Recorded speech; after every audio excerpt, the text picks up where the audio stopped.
이스라엘 백성들은 사막길을 걷고 있었습니다. 그 당시에 이스라엘 사람들은 그 당시 주변 사람들과 마찬가지로 그들에게 있어서 가장 중요한 것은 질서였습니다. 질서가 깨지는 것을 가장 두려워한 겁니다. 그래서 이 당시 사람들이 가장 두려워했던 것은 무질서였고 혼돈이었습니다. 그래서 이들이 가장 두려워했던 지역이 어디냐면 사막이었고 바다였습니다. 사막과 바다가 무질서와 혼돈의 상징이었기 때문에 그렇습니다. 사막과 바다가 왜 무질서와 혼돈의 상징입니까? 사막과 바다에서 일어나는 일들은 예상 가능하지 않습니다. 그리고 특히 사람이 살 수 있는 곳이 아니었습니다. 그래서 이들은 애굽에서 나와서 사막을 걸으면서 이렇게 생각을 했습니다. 누가 우리를 이곳에서 도와줄 수 있을까? 누가 우리를 이렇게 두렵고 이 혼돈이 가득한 곳에서 우리에게 질서를 줄 수가 있는가? 이 질문에 하나님께서는 창세기 1장의 천지창조 이야기를 통해서 말씀하신 겁니다. 하나님께서 온 세상에 질서를 주시는 분이다. 너희 눈에 보이는 모든 것이 하나님이 창조하신 피조물이고 하나님께서 질서를 잡고 운행하시는 위대한 왕이 되신다. 그러므로 너희는 두려워할 필요가 없다. 이것이 하나님께서 창세기 1장의 6일의 창조를 통해서 이스라엘 백성들에게 말씀하신 것이었습니다. 일반적으로 우리는 창조 6일 동안 하나님께서 전하고자 하는 이야기를 다 끝냈다고 생각을 합니다. 일곱째 날은 덤과 같은 그렇게 생각을 합니다. 모든 일을 하나님이 끝내고 이제 쉬셨다. 그냥 그렇게만 생각을 합니다.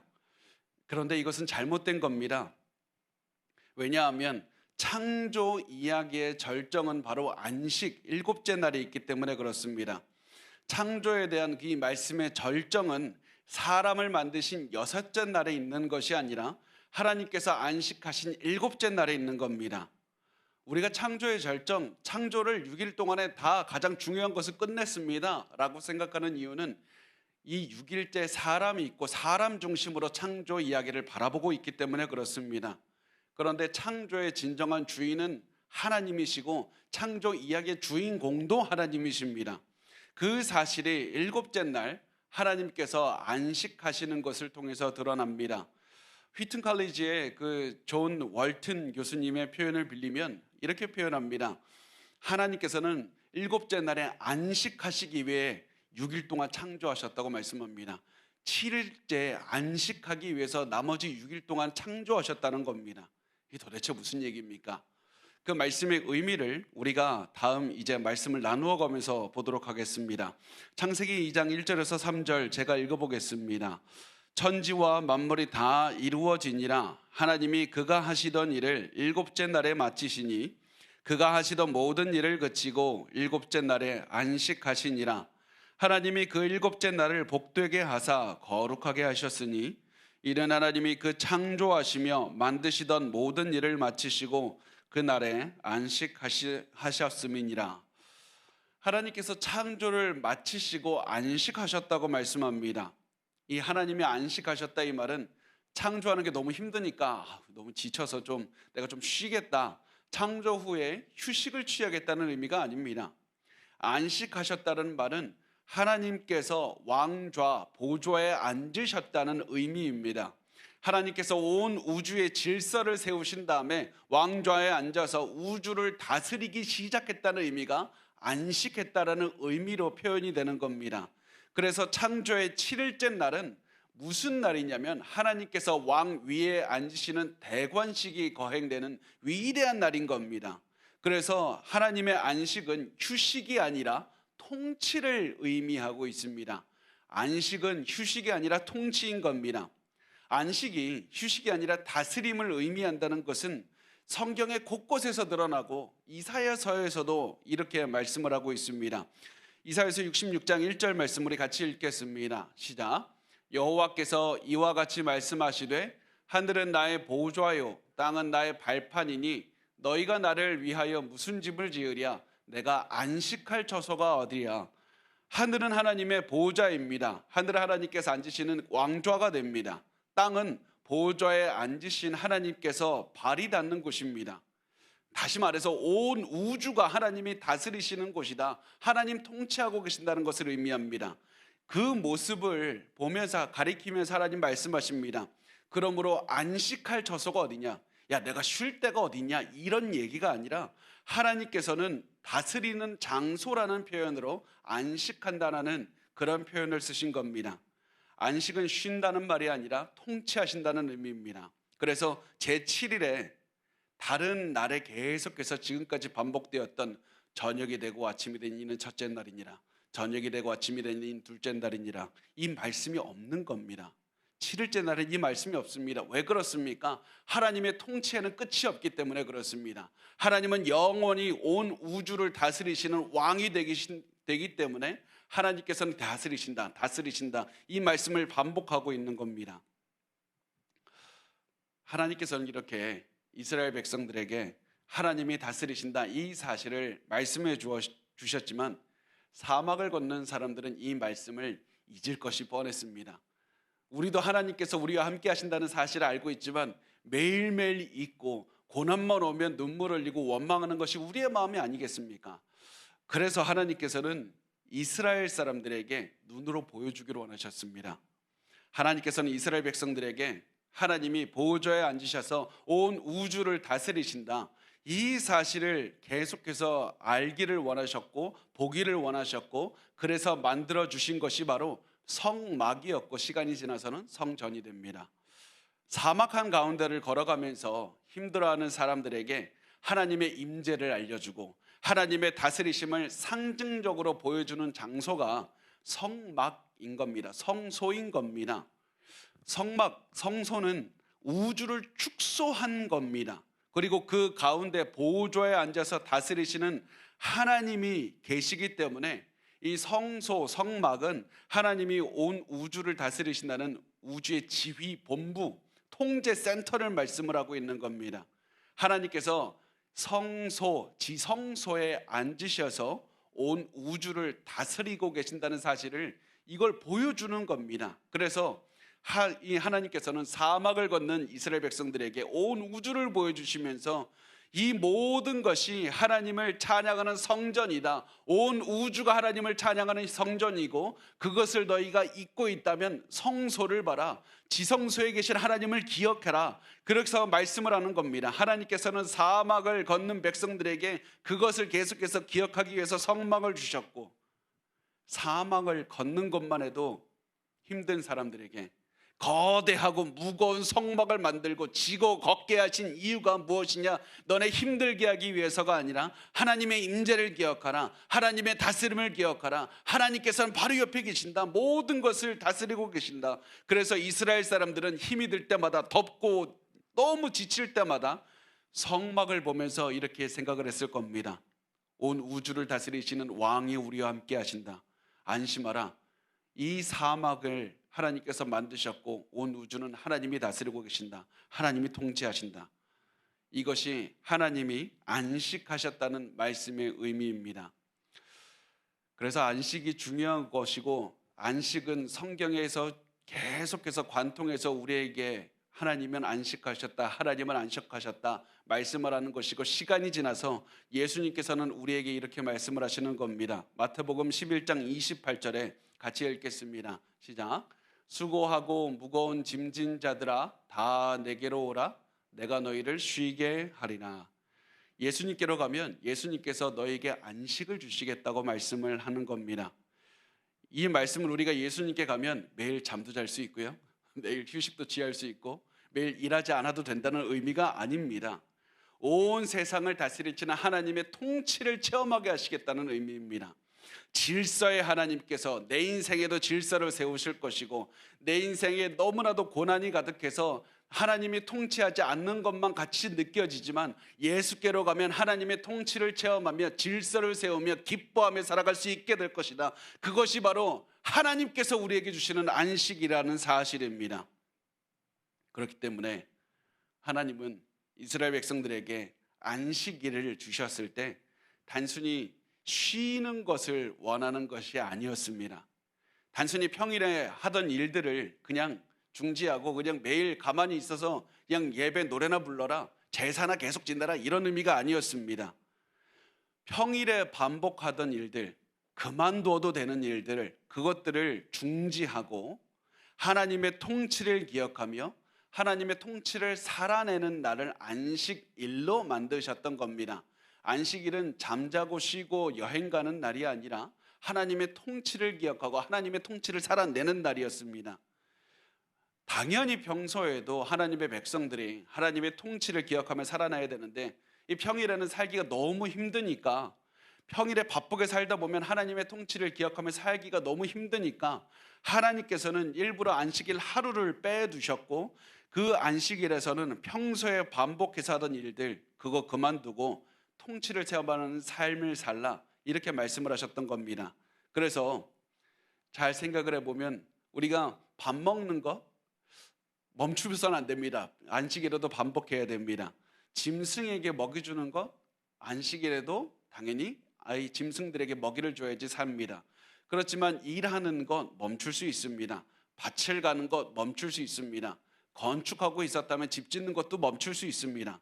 이렇게 멈출 수 있는 일들을 멈추고 하나님께 집중해서 하나님의 통치를 체험하면서 살아가는 겁니다. 이렇게 해서 하나님께 집중하며 하나님의 통치를 체험하며 살아가라. 그러면 어떻게 하면 하나님의 통치를 체험하며 살아갈 수가 있습니까? 마음껏 하나님께 예배드리는 겁니다. 여유 있게 하나님의 말씀을 묵상하는 겁니다. 평소에 바빠서 하지 못했던 말씀의 묵상 이때 하는 겁니다. 그리고 그동안에 모은 재물의 일부를 하나님께 드리면서 하나님의 모든 것이 하나님의 소유라는 사실을 인정하는 겁니다. 또 우리는 이렇게 실천할 수도 있습니다. 병문안 가서 하나님의 사랑을 전할 수도 있고 친교를 누리면서 하나님의 사랑을 나눌 수도 있는 겁니다.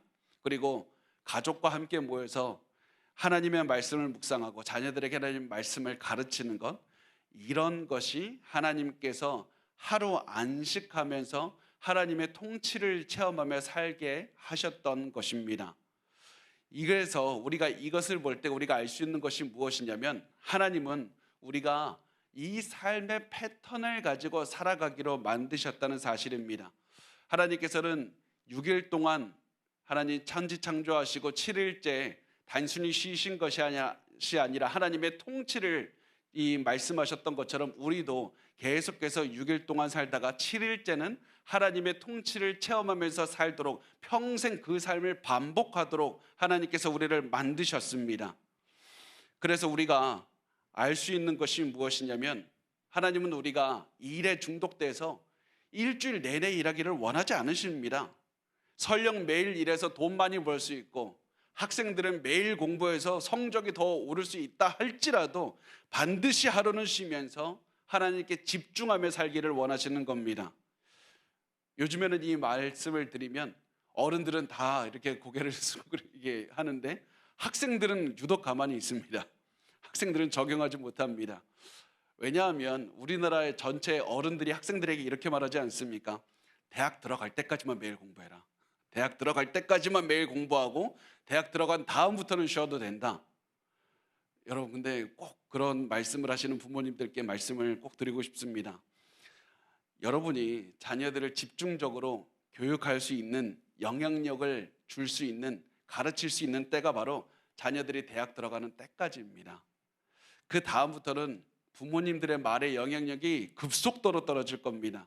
그때까지 성적 올리는 거 그것만 집중해서 가르치지 말고 하나님의 말씀대로 살아가는 그 삶의 패턴을 가르쳐 주셨으면 좋겠습니다. 삶의 패턴을 몸에 익히도록 해주시는 겁니다. 일주일의 하루는 하나님께 집중해서 말씀을 가르치고 말씀을 기억하고 그리고 성도들과 대화 나누면서 하나님의 뜻을 기억하는 것을 가르치는 겁니다. 그러면 인생을 살면서 엄청나게 큰 스트레스를 받은 날이 오지 않겠습니까? 그런 날이 왔을 때 다른 세상의 여느 아이들처럼 너무 힘들어서 거기에 고난에 주저앉는 것이 아니라 매일 하나님의 말씀대로 살아온 아이는 스트레스 받는 일이 생겨도 일주일에 다시 한번 하나님의 말씀을 듣고 하나님께 예배하고 찬양하면서 하나님께 모든 마음을 드리고 공동체에서 삶을 나누면서 어려움을 이길 힘을 얻는 겁니다. 부모님이 이런 삶을 살도록 이끌어 주시고 기도해 주시고 그 삶을 여러분이 살아주시고 같이 말씀을 묵상해 주셨으면 좋겠습니다. 이것이 하나님께서 7일째 안식하셨다는 말씀을 통해서 우리에게 주시는 그러한 삶의 방향, 삶의 패턴, 그것이 우리가 이 3절까지 말씀을 통해서 배울 수가 있는 겁니다. 여기까지 성경은 하나님께서 천지 창조하신 이야기를 여기까지 그리고 마무리를 합니다. 그런데 그 다음에 보면 또다시 창조 이야기가 시작이 됩니다. 인간의 창조 이야기가 시작이 되는 건데, 많은 학자들이 이것을 보고 창세기 1장과 2장의 창조 이야기가 두 번 나오기 때문에 1장과 2장은 똑같은 사람이 쓴 게 아니라 각기 다른 창조서라 그거를 같이 모아놓은 것이라고 얘기를 합니다.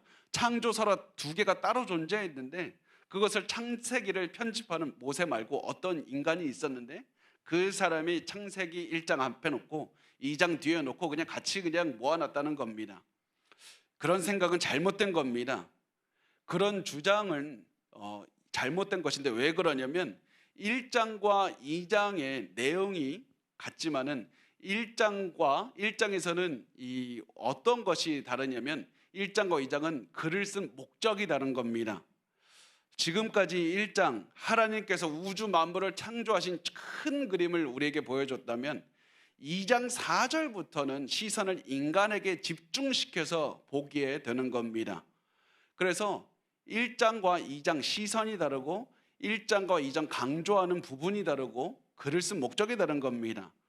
자, 그러면 이제 우리가 이해할 수 없죠. 왜 하필 이상하게 그냥 처음부터 쭉 가다가 그냥 인간 창조했을 때 좀 더 자세하게 그리면 되지, 왜 처음부터 우주적으로 다 그린 다음에 2장 4절부터 인간을 집중적으로 그립니까? 왜 그렇게 글을 이렇게 우리가 이해할 수 없게 글을 써놨습니까? 그 이야기는 이게 그 당시 글 쓰는 방식이었습니다. 그 당시 창조 이야기를 기술하는 방식입니다. 창조 전반에 대해서 이야기를 한 다음에 중요한 부분을 집중적으로 그 다음에 또다시 반복해서 기록하는 것이 그 당시 창조를 기록하는 방법이었습니다.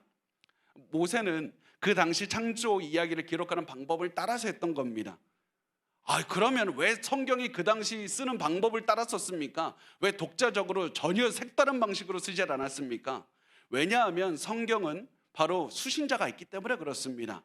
그 당시 존재하는 그 문화에서 그 당시 존재하는 사람들이 이해할 수 있도록 써주신 겁니다. 은혜로우신 하나님께서 사람들이 이해할 수 있는 방식으로 말씀을 해주신 겁니다. 그 당시 사람들, 그 문화와 사고방식을 가진 사람들이 잘 이해하도록 도우려면 갑자기 너무 높은 얘기, 막 그런 얘기를 할 수 있는 것이 아니라 그 당시 쓰는 글을 쓰는 방식을 따라서 사용하는 것이 중요했기 때문에 모세는 그 당시 방식에 따라서 두 번으로 나누어서 창조 이야기를 기술한 겁니다. 그 다음에 이제부터는 시선을 하나님에게서 이제 사람에게로 집중해서 가는 것을 우리가 보게 됩니다. 자, 이제 2장 4절 말씀 우리 한번 같이 읽어보겠습니다. 2장 4절 말씀 시작. 이것이 천지가 창조될 때 하늘과 땅의 내력이니 여호와 하나님이 땅과 하늘을 만드시던 날에. 자, 여기서부터 4절부터 이 관점이 사람에 집중된다는 것이 이 말씀에서 드러납니다. 잘 보면 여호와 하나님이 땅과 하늘을 만드시던 밤에, 다 보면 지금까지는 하나님이 천지를 창조하시니라 하늘과 땅을 창조하셨다, 하늘 땅이었는데 지금부터는 땅과 하늘을 만드셨다, 중심점이 땅으로 옮겨가는 것을 보게 됩니다. 하나님께서 만드신 것에서 것들 중에서 땅에 있는 인간에 집중해서 말씀하시겠다는 것을 설명하는 겁니다. 그 다음에 이제 5절과 6절은 말씀합니다. 여호와 하나님이 땅에 비를 내리지 아니하셨고 땅을 갈 사람도 없었으므로 들에는 초목이 아직 없었고 밭에는 채소가 나지 아니하였으며 안개만 땅에서 올라와 온 지면을 적셨더라. 자, 이 말씀을 잘 보시기 바랍니다. 여호와 하나님이 땅과 하늘을 만드시던 날에 들에는 초목이 아직 없었고 밭에는 채소가 나지 않았으며, 이 말씀이 인간이 창조가 되기 전의 모습을 그리고 있습니다. 그런데 좀 이상하죠? 들에 초목이 없었다, 밭에 채소가 없었다. 이때 인간 만들어야 되는데 왜 이런 식물들이 없습니까? 창세기 1장 보면 셋째 날에 하나님께서 나무와 식물 만드셨다고 했는데 아니 인간 만든 다음에 그러면 이 식물들을 만드시겠다는 의미입니까? 이 식물들이 이미 있는 상태에서 인간을 만들어야 되는데 왜 이 식물이 없습니까? 그 이유는 잘 들어보세요. 셋째 날에는 스스로 번성할 수 있는 식물들을 만드신 겁니다. 그런데 이 창세기 2장 5절과 6절 우리가 방금 읽은 이 말씀에서는 인간이 경작해야만 날 수 있는 식물이 없는 겁니다. 인간이 경작해야만 날 수 있는 식물들을 하나님께서 마련해 놓으셨고 이 농사지어서 이 얻을 수 있는 채소가 아직 나질 않았다. 이것을 우리가 알 수 있는 겁니다. 그래서 우리가 기억해야 하는 것이 무엇이냐면 하나님은 처음부터 인간에게 일을 주기로 작정하셨다는 겁니다. 가장 처음부터 일은 인간에게 주어진 하나님의 선물이었습니다. 자, 그것을 기억하고 우리가 계속 한번 나눠보도록 하겠습니다. 그 다음에 보면 안개만 땅에서 올라와 지면을 적셨다고 했는데 이 안개만 땅에서 올라왔다 이 말 사실 이게 굉장히 해석하기 어려운 그런 곳인데 제 생각엔 이렇습니다. 이 지하수가 많이 올라와 있었다는 겁니다. 땅에서 지하수가 많이 올라와 있어서 비가 아직 오지는 않았지만 땅에서 비가 내리지 않는 동안에 땅에 물이 많이 올라와서 땅을 적신 겁니다. 그래서 식물을 키우기에 충분한 물이 있었습니다. 그런데 사람이 없어서 식물이 나지 않습니다. 사람이 무슨 일을 합니까? 농사지면 단위 관계, 이 당연히 그 물길을 터주는 겁니다. 그래서 물길을 터줄 인간이 없었기 때문에 땅이 식물을 내지 못하고 있었습니다. 자, 그래서 우리가 다시 한번 제가 말씀을 드리면 하나님은 처음부터 인간이 일하도록 예배해 놓으셨다는 사실을 우리가 꼭 기억했으면 좋겠습니다. 많은 분이 아담과 하와가 죄를 지었기 때문에 인간이 이 일을 하게 되었다. 이 일은 저주받은 증거라고 생각을 하시는 분이 너무나도 많습니다. 그런데 이 일은 죄의 결과로 생겨난 게 아니라 하나님께서 처음부터 인간에게 복을 주기 위해서 준비한 선물입니다. 이 일을 통해서 자신이 한 것을 먹고 또 이 일을 통해서 성취감도 얻고 이 일을 통해서 굉장히 좋은 것들을 하나님께서 많이 주시기를 원하셨던 겁니다. 그래서 하나님께서는 그 일을 준비해 놓으신 다음에 인간을 창조하신 겁니다. 7절 말씀 우리 같이 읽겠습니다. 7절 시작. 여호와 하나님이 땅의 흙으로 사람을 지으시고 생기를 그 코에 불어 넣으시니 사람이 생명이 되니라. 아멘. 하나님은 땅의 흙으로 사람을 지으셨습니다. 여기서 보면 지으시다, 사람을 지으시다 할 때 지으시다 이 번역한 히브리어 동사가 야차라는 단어인데 야차는 토기장이가 하는 일을 가리킬 때 쓰는 말이 야차입니다. 그러니까 지금까지 다른 피조물들 만드실 때는 그냥 명령하셨고 이렇게 하셨는데 지금은 사람을 만드실 때는 갑자기 토기장이가 흙으로 빚는 것처럼 인간을 정성스럽게 빚으시는 모습으로 다른 피조물과는 차별되는 모습으로 지금 창조하고 계신 것을 그리고 있는 겁니다. 근데 여기서 우리가 질문할 게 있죠. 왜 하필 흙일까? 제가 지금 제 살을 띄어다가 현미경으로 보면 이 흙과 똑같은 이게 구조입니까? 갑자기 흙으로 변합니까? 그렇지 않습니다. 이 과학적으로 보면 사람의 몸과 흙은 다릅니다. 그런데 왜 성경은 흙으로 만들었다고 하는가? 그 이유는 인간의 기원이 가장 천하고 평범하다는 사실을 보여주기 위해서 그렇습니다. 인간이 대단한 특별한 걸로 이루어진 그런 존재가 아닙니다. 인간은 평범하고 아주 천한 것으로 만들어졌습니다. 그렇지만 하나님께서는 이 평범한 인간에게 생기를 직접 불어넣어 주셨습니다. 그래서 특별한 존재가 됩니다. 인간은 특별한 이유가 아무것도 없지만 하나님께서 직접 그 코에 생기를 불어넣어 주셨기 때문에 아주 독특한 존재가 되었고 아주 귀한 존재가 된 겁니다. 인간은 하나님의 형상으로 만들어진 아주 귀한 특별한 존재가 되었다는 사실을 하나님과의 그 관계 속에서 찾고 있다는 것을 우리가 꼭 기억하셨으면 좋겠습니다. 그리고 이것이 정말 중요한 것이 무엇이냐면 인간이 귀하다라고 지금 창조 이야기를 통해서 계속 말씀을 하는데 이런 모습은 고대 근동 그 당시에 있는 그 다른 문화에서 발견되는 창조 이야기와는 다른 겁니다. 그 고대 근동 다른 지역 다른 문화에서 발견되는 이야기들을 보면 신들이 인간을 지었다라고 하는 그런 이야기들이 나오는데 왜 지었냐? 귀찮으니까. 내가 하고 이 신들이 일들을 해야 되는데 일하기 싫어서 귀찮으니까 인간 시켜서 자기 귀찮은 일 시켜 먹으려고 인간을 만들었다는 그런 창조 이야기들로 가득합니다. 그래서 인간의 존재를 다른 문화들은 어떻게 봤느냐? 굉장히 천하게 본 겁니다.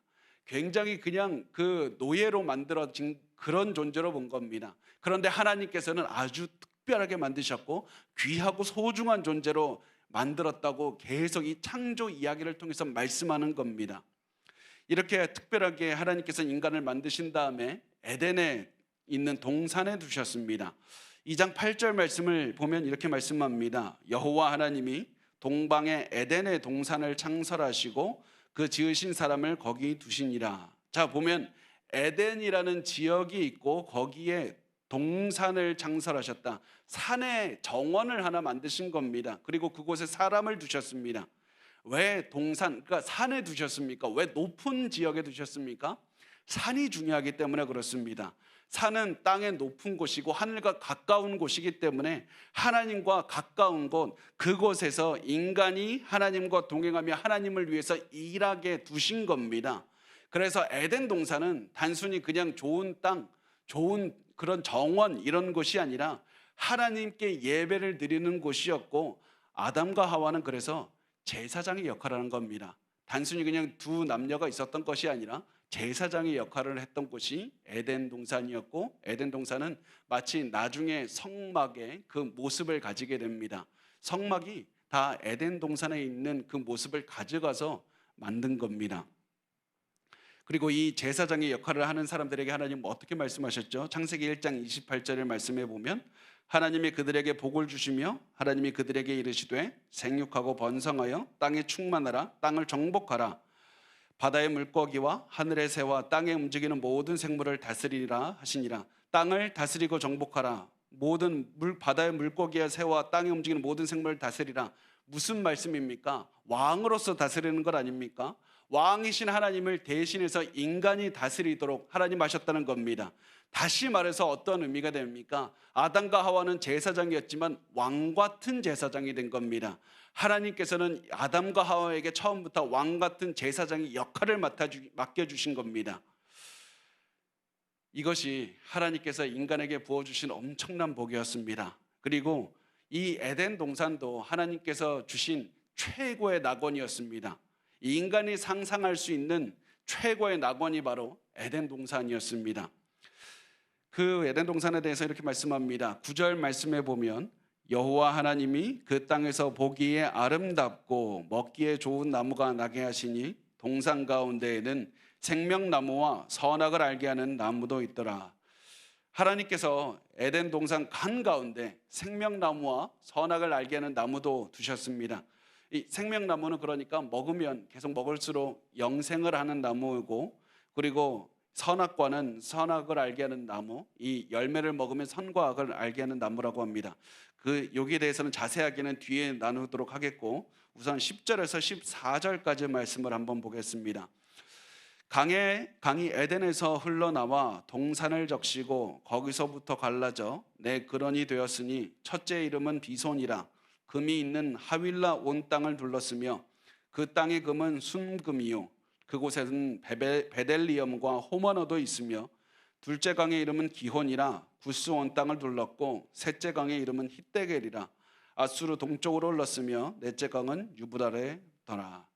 자, 여기서 에덴에서 시작한 4개의 강이 있습니다. 비손, 기혼, 티그리스, 유프라테스였는데, 우리는 크리스찬들은 3, 7 굉장히 좋아하지 않습니까? 3과 7을 완전하다고 이렇게 생각하지만 유대인들에게는 4가 완전한 겁니다.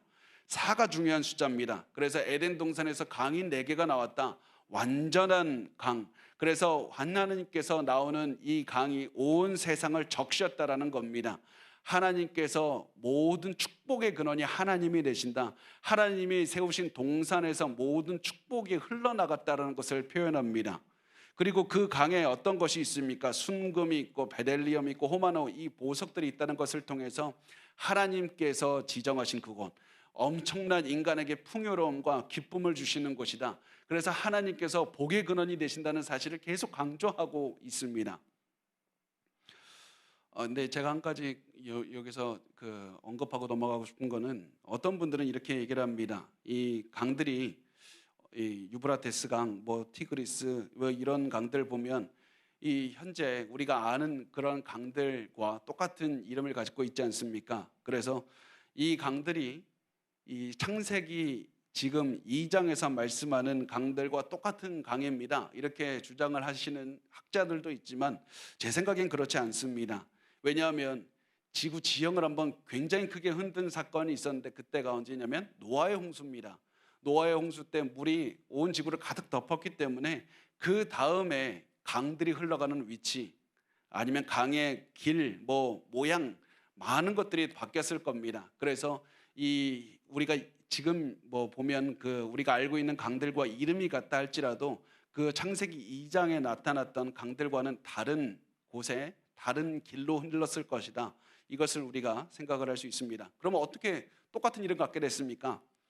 홍수에서 살아남은 사람들이 그 강 이름들 기억하고 이때 비슷하게 뭐 이런 강 흘렀던 것 같은데 하면서 그냥 똑같은 이름을 지어주었다고 가정을 할 수가 있습니다. 자, 그 다음에 이제 15절에서 17절까지 말씀 우리 같이 읽겠습니다. 시작. 여호와 하나님이 그 사람을 이끌어 에덴 동산에 두어 그것을 경작하며 지키게 하시고 여호와 하나님이 그 사람에게 명하여 이르시되 동산 각종 나무의 열매는 내가 의미로 먹되 선악을 알게 하는 나무의 열매는 먹지 말라. 내가 먹는 날에는 반드시 죽으니라 하시니라. 아멘. 자, 앞에서 언급했듯이 인간이 죄를 짓기 전에도 인간은 땅을 경작해야만 했고 일해야만 했습니다. 그런데 여기서 말씀이 하나님께서 사람이 경작하며 지키게 하시고 라는 말이 나옵니다. 경작하며 지키게 하시고. 자, 이 말씀의 의미를 좀 알았으면 좋겠는데요. 여기에서 경작하다라고 번역한 히브리어가 아바드라는 말입니다. 아바드라는 히브리어인데 히브리어 이 아바드는 기본적인 개념은 섬기다, 봉사하다라는 의미가 있습니다. 그래서 하나님께 예배할 때 섬기는 것, 뭐 봉사하는 것 이런 의미로 사용됩니다. 그리고 지키다로 번역한 히브리어는 샤마라는 말인데 이 샤마라는 말은 매우 신경 써서 보살피는 것을 의미합니다. 그래서 하나님께서 에덴 동산을 맡겨주시면서 무슨 얘기하셨느냐? 매우 신경 써서 잘 보살피라, 잘 돌보라는 말씀을 하신 겁니다. 그리고 이것을 통해서 우리가 알 수 있는 것이 무엇이냐면 하나님께서는 우리가 자연을 이렇게 대하기를 원하시는구나. 우리가 자연을 함부로 파괴하거나 우리가 원하는 대로 함부로 죽이거나 그렇게 해서는 안 되고 하나님께서 주신 자연이기 때문에 소중하게 여기고 잘 보호하고 잘 우리가 또 사용할 때는 사용해야 된다. 그것을 우리가 알 수가 있습니다.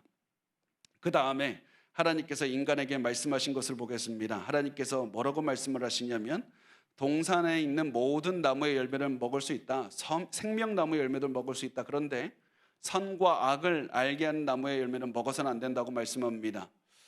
자, 선과 악을 알게 하는 나무의 열매는 먹으면 안 되는데 생명나무의 열매는 먹어도 된다.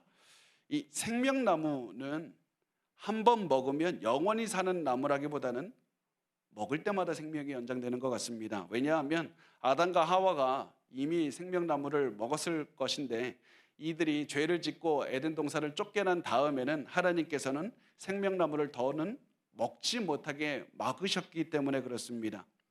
자, 그래서 이제 중요한 것은 생명나무는 알겠는데 선악을 알게 하는 나무, 이게 중요합니다.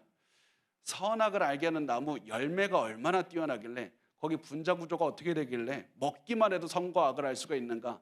무슨 여기에 칩이 들어가 있어서 갑자기 먹으면 DNA가 생기고 뭐 지식이 생깁니까? 만약에 이렇게 생각을 하신다면 잘못된 생각을 하는 겁니다. 이 나무는 특별한 나무가 아닙니다. 왜냐하면 선과 악을 아는 지식은 열매를 먹어서 알 수 있는 것이 아니라 열매를 보고 하나님께 순종할 때 알 수 있는 것이기 때문에 그렇습니다. 내가 선악과를 보고 하나님께 순종해서 먹지 않으면 이렇게 고백하는 겁니다. 하나님, 선과 악을 결정하는 기준은 하나님께 있습니다. 나 하나님께 순종하겠습니다. 그것이 선입니다.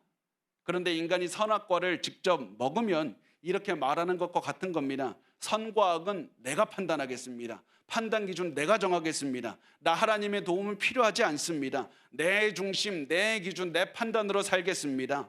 그래서 사람이 선악과를 지나쳐서 생명나무 열매를 먹을 때마다 살아갈 수가 있지만, 영생할 수 있지만, 선악과를 먹는 순간 영원한 죽음을 맞이하게 되는 겁니다. 그래서 하나님께서는 일부러 선악과와 생명나무를 동산 중앙에 두고 인간이 항상 두 나무를 보게 하셨고 기억하게 하셨습니다. 사람들이 보지 못하는 곳에 몰래 숨겨놓은 다음에 가끔 볼 때마다 기억나는 것이 아니라 항상 동산 중앙에 두고 그 나무들을 볼 때마다, 하나님의 말씀을 순종하는 것이 영생이고 하나님의 말씀을 거절하고 내 뜻대로 살아가는 것이 죽음이다. 생명은 생명나무 열매에 있는 것이 아니라 하나님께 있는 것이다. 죽음은 하나님으로부터 단절되는 것에 있다. 이것을 아담과 하와가 끊임없이 기억하도록 하셨던 겁니다. 이렇게 해서 하나님께서는 만드신 다음에 선악과 그리고 생명나무 있는 그것까지 말씀하신 다음에, 그 다음에 이제 결혼을 만드시는 장면으로 넘어갑니다. 18절 말씀은 이렇게 말씀합니다. 우리 같이 읽겠습니다. 18절 말씀 시작. 여호와 하나님이 이르시되 사람이 혼자 사는 것이 좋지 아니하니 내가 그를 위하여 돕는 배필을 지으리라 하시니라. 아멘. 자, 여기서 창세기 1장에서 계속 반복된 표현이 뭡니까? 보시기에 좋았더라, 보시기에 좋았더라. 창조하신 다음에 보시기에 좋았더라. 그런데 갑자기 사람이 혼자 사는 것이 좋지 않다, 좋지 않은 것이 나옵니다. 굉장히 큰 충격적인 말씀인 겁니다. 좋지 않은 것이 드디어 나왔습니다. 그런데 좋지 않은 것이 무엇이냐면, 사람이 혼자 사는 것, 인간 남자가 혼자 있는 것이 좋지 못하고 말씀을 합니다. 그래서 하나님께서는 여자를 돕는 배필로 만드시기로 결정하십니다. 자, 여기서 우리가 한 가지 짚고 넘어가야 될 것이 돕는 배필이라는 표현입니다. 많은 분들이 여자가 돕는 배필이다, 이 말씀을 보고 여자는 남자를 돕는 역할을 할 뿐이다, 남자가 훨씬 더 중요한 존재이고 여자들은 돕는 역할을 할 뿐이다, 제가 그랬다는 게 아니니까 저희 눈을 푸시고 웃으면서 바라봐 주시면 좋겠습니다. 남자가 더 위에 있고 아래에 있다고, 여자들이 아래에 있다, 이 성경에 그렇게 써 있지 않느냐, 이렇게 말씀을 하는데 성경은 전혀 그렇지 않습니다. 돕는 배필이라는 표현을, 이 에저, 돕다라는 표현을 에저라는 표현을, 히브리어 단어를 쓰는데, 이 돕는다는 표현은 절대 비하하는 단어, 낮추는 단어가 아닙니다. 왜냐하면 이 에저, 이 말은 하나님 자신을 가리킬 때 쓰는 단어이기 때문에 그렇습니다. 출애굽기 18장 4절 말씀을 보면 이렇게 써 있습니다. 하나님이 나를 도우사, 하나님이 나를 도우셨다고 할 때 에저를 씁니다.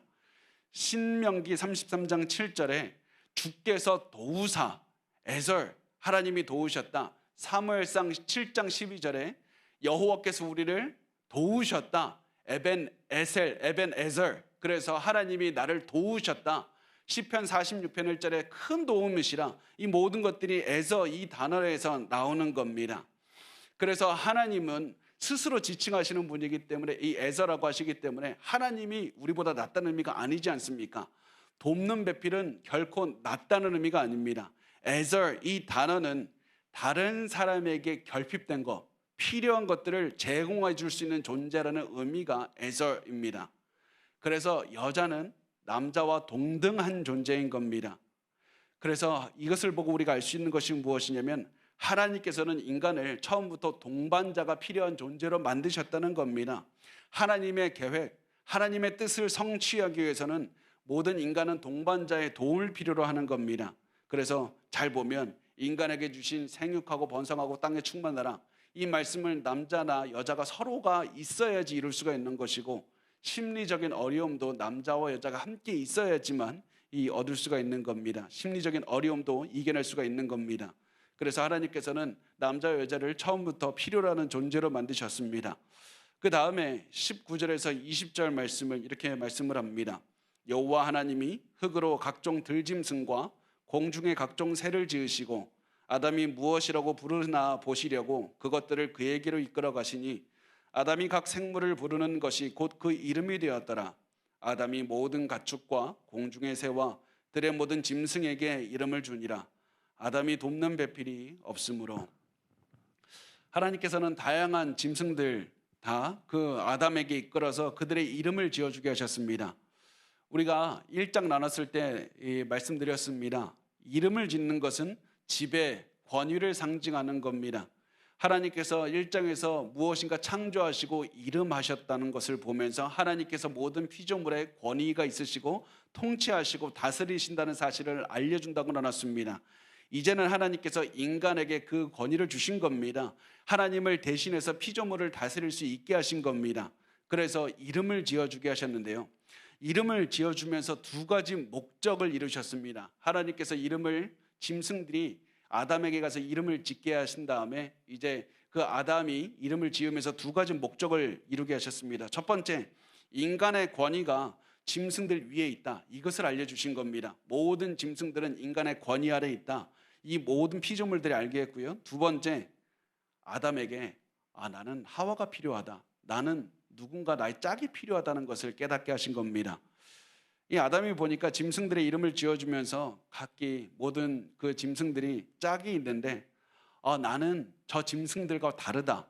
이것을 깨닫고 저 모든 짐승들에게 있는 짝이 나에게는 없다. 그것을 깨닫게 되는 겁니다. 게다가 또 한 가지 깨달은 것은 이것을 내 능력으로 할 수가 없다. 내 능력으로 짝을 구할 수가 없다는 것을 알게 됩니다.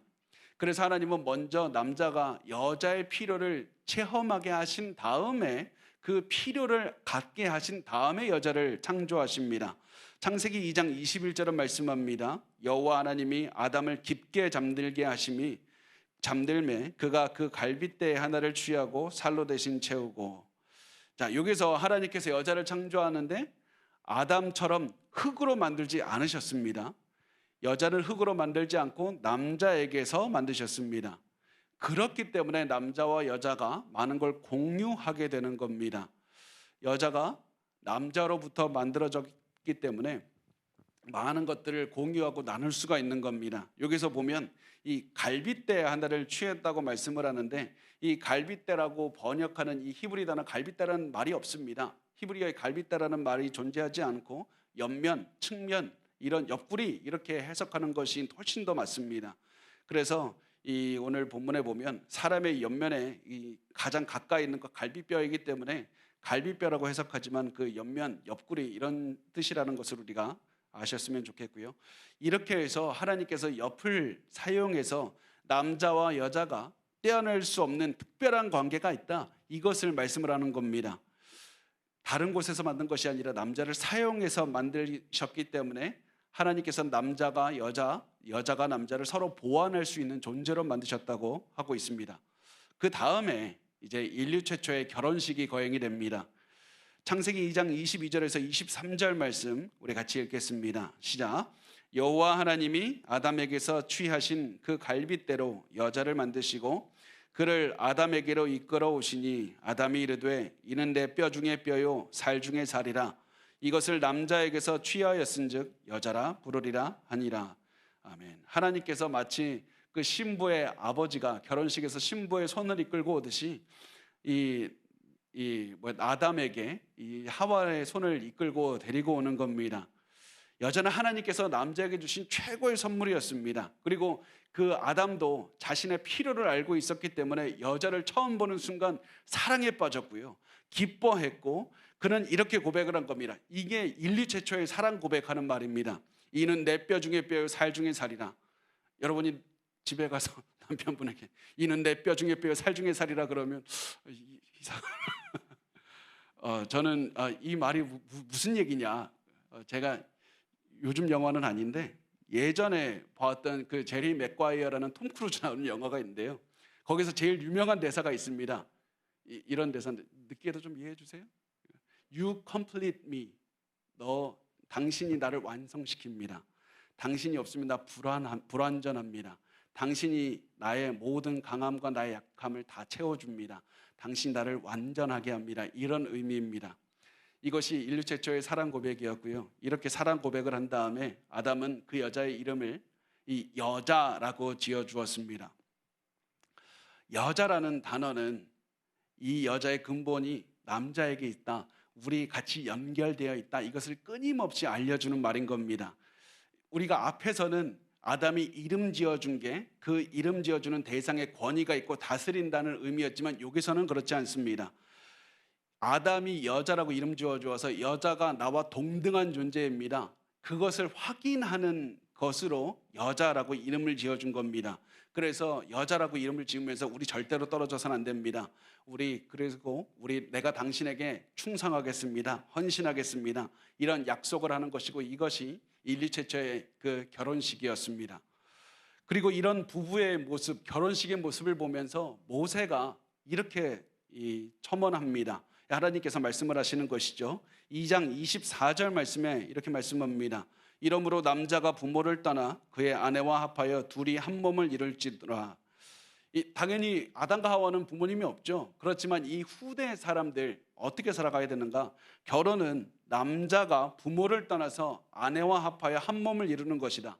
이 의미가 이 남자가 결혼하기 전까지는 부모님과 가장 친밀한 관계, 가장 가까운 소중한 관계지만 결혼한 다음에는 부부 관계가 가장 중요한 것이라는 겁니다.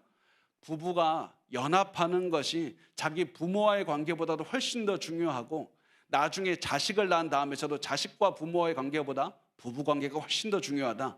부부는 한 몸을 이루어야 된다. 이렇게 말씀을 하면서 이 둘이 한 몸을 이룰지로다. 이렇게 말씀을 하는 겁니다. 둘이 한 몸을 이룰지로다. 이 말씀엔 두 가지 의미 있습니다. 첫 번째, 마음이 하나가 되어야 된다. 서로 사랑하고 아끼고 보완해 주면서 하나님께서 맡겨주신 사명을 두 사람이 잘 감당하라. 그리고 두 번째는 육체적으로 하나가 되는 것도 있는데 단순히 육체적으로 하나 되는 것뿐만 아니라 자녀를 낳는 것을 포함하고 있습니다. 여러분 혹시 오해하지 마십시오. 아이를 낳을 수 없는 사람이 아이 못 낳으면 그거 죄다 이런 말씀 드리는 게 아닙니다. 사람마다 몸이 아이를 못 낳는 분들도 있습니다. 그런 분들에게 임신하지 못했다고 죄라고 말을 하는 것이 성경이 그런 의미가 아닙니다. 다만 하나님께서 인간에게 주신 목적이 생육하고 번성하고 땅에 충만하라, 이 명령은 아이를 낳는 것으로 이룰 수 있다는 것을 말씀을 드리는 겁니다. 그래서 아이를 낳는 것이 하나님의 뜻이니까 낳을 수 있으면 낳으라는 그런 말씀을 드리는 겁니다. 자, 그리고 이제 마지막으로 25절 말씀 우리 같이 읽겠습니다. 시작. 아담과 그의 아내 두 사람이 벌거벗었으나 부끄러워하지 아니하니라. 아멘. 이 말씀은 실제로 벌거벗었다는 이 의미도 있지만은 이 남자와 여자 사이에 마음의 벽이 아무것도 없었다. 서로 열린 마음으로 웃으면서 바라보고 있는 그 모습이 그려지십니까? 서로 신뢰하고 한 마음이 되는 겁니다. 그리고 이렇게 서로 한 마음과 한 몸을 이룰 때 서로 부끄러움이나 수치가 없고 이 서로 허물도 없고 두 사람이 엄청난 신뢰를 가지고 서로를 이 관계를 맺고 있었다는 것을 말씀을 하고 있습니다. 이것이 이 창세기 2장 말씀입니다. 제가 오늘 말씀을 보면서 무엇을 계속 들렸냐면 하나님께서 우리 인간을 향한 사랑 고백이 계속해서 이 천지 창조, 인간의 창조를 통해서 계속해서 이 말씀이 들렸습니다. 인생의 사막을 걸어가는 사람들에게 하나님 뭐라고 말씀하십니까? 온 세상을 내가 만들었고 온 우주를 통치하고 내가 너희와 함께하고 있다. 이것이 하나님의 고백이었고 또 인간에게 가장 좋은 선물 일을 주시면서 너가 평생 살아가면서 성취감을 느끼게 하고 그리고 너가 하나님의 사랑을 느끼게 하리라. 또 선악과와 생명나무를 주시면서 항상 나는 선한 하나님, 너를 가장 사랑하는 하나님이라는 사실을 알고 하나님의 뜻대로 살아가야 된다. 그렇게 신신당부하시는 하나님 아버지의 음성이 들리는 것 같았습니다. 또 마지막으로 하나님께서 우리가 외롭지 않도록 배필을 주시면서 내가 너의 곁을 항상 사람을 주어서 지켜주게 할 것이다. 너 외롭지 않게 할 것이다. 그러니 너는 안심하고 하나님의 뜻을 이뤄가라. 이런 하나님의 다정한 목소리가 제 귀에 들리는 것만 같았습니다. 저는 이 말씀을 통해서 이 하나님의 음성을 여러분도 듣기를 원합니다. 창세기 1장과 2장은 단순히 천지창조, 인간의 창조의 그런 굉장히 드라이한 이야기가 아니라 하나님이 우리를 향한 사랑 고백이고 우리를 지켜주신다는 굳건한 약속입니다. 여러분, 지금 여러분의 귀에 어떤 말이 들리고 있든지 어떤 생각이 여러분의 가슴 속에 있든지 하나님의 말씀에 귀를 기울이시기 바랍니다. 하나님께서는 이 오늘 말씀을 통해서 여러분 사랑한다고 말씀하십니다. 그 사랑하는 하나님을 기억하시고 여러분도 하나님을 사랑하면서 평생 하나님과 동행하며 기뻐하는 삶을 사셨으면 좋겠습니다. 우리 같이